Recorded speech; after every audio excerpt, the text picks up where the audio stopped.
So Devin Haney is pretty much the poster child for this entire Tom and Jerry movement that Turkey Alalshikh is pushing. And Showbiz the adult, I know y'all already, everybody knows who Showbiz is, one of the biggest boxing channels.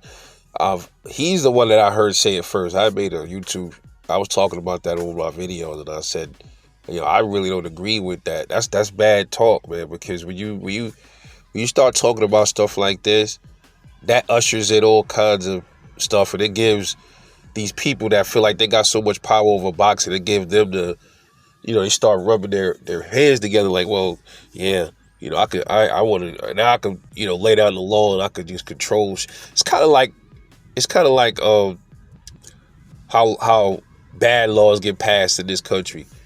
You have one, a situation might unfold, right?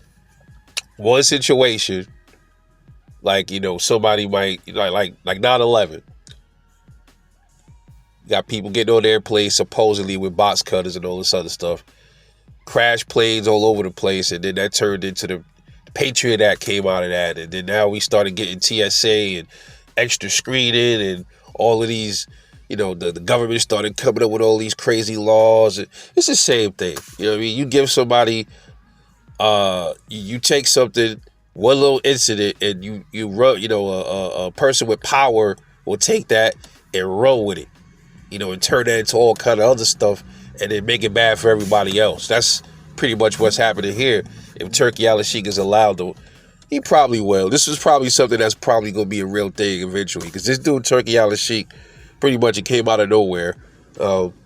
I did like the stuff he was doing. I'm not going to say, I like that he put on the good fights and stuff like that. That's what we wanted to see in boxing. We wanted to see these dudes fight each other.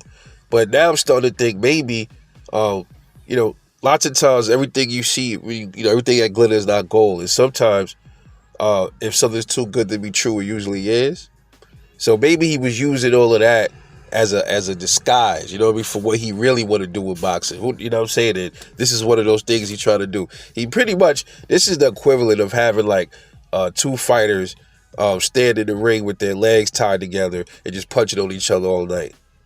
I would say it would get to a point where, if he's allowed to have this much control, it would be where they govern how many steps you could take away from that you could move back. It would be that bad. And if you take more than 10 steps back, you get a point taken away or something like that. I wouldn't doubt that would be something that might be coming if this dude gets his way, bro. And again, Devin Haney, I didn't like his last fight. His performance was a little sour to me, to be honest. But you got to factor in, maybe, he's coming back from he didn't fight in a while. Maybe he still had it in his head, trying to shake some rust off. Maybe he still had a little bit of trauma there from that Ryan Garcia fight. 'Cause you got to remember, he's never been knocked down before. He was winning. He never been knocked down. He's been wobbled, but he's never been knocked down that many times. And he could have had a fear. Maybe it was a little bit of fear there. Like, well, damn. Now I don't know. Every time I get into a fight with somebody, now I don't know if this person I'm about to fight is on pads or something like that. Maybe that was going through his head. Like, damn, is this motherfucker juiced up too that I'm about to fight? So maybe that psychologically was messing with his head. Okay, Devin Haney don't fight the way he fought. Ramirez. So he never fought anybody the way he fought Ramirez. Devin Haney was always a mover, which is his style. You can't tell him to change his style up. That's how he fights.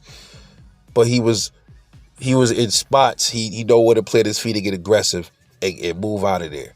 That's what he did. And a lot of people used to also criticize Devin Haney for, like, he'll punch, duck low, grab, punch, duck low, grab. You used to see that a lot too. People would say that was kind of illegal. People used to say, there was some channels I used to watch, like Matt Fouts. He used to say that it was illegal for Devin Haney to punch, grab, duck low. Like, he kept like clinching low, like, stuff like that. But that was what was working for him. Devin Haney got off his game plan, and this is what I'm saying. This gives into what I'm pretty much trying to say here. Devin Haney went in there to try to knock out Ryan Garcia, right? And by doing that, that would have gave the fans something that they wanted to see, right? You wanted to see him stand there and brawl and bang out, and you saw what happened. You saw the outcome. That is not how he fights. So if Turki Alalshikh is saying he don't want no more runners in the sport and all, then you're asking Devin Haney to put his life in further danger by doing something that he's not comfortable doing. I think that's wrong, and that's disrespectful to the sport, and that's disrespectful to the boxers that's actually in the ring putting their life on the line. If you want to stand there and fight and not move around, if you want to brawl, that should be your right or your choice to do that. You shouldn't be forced to have to stand there and fight if you don't want to have to stand there and get punched on for 12 rounds or get possibly knocked out. So this whole Tom and Jerry thing, that he was indirectly, I think he was talking about Devin. I think he was just being like real subliminal about it, but I think he was talking about Devin and probably other fighters too, but definitely I think that was like coming from a space of him kind of throwing shade on Devin a little bit, but just my take, man. Anyway, let me know what you think. This is your boy, Rebel Life Boxing. Catch y'all on the next one, man. And I'm off this.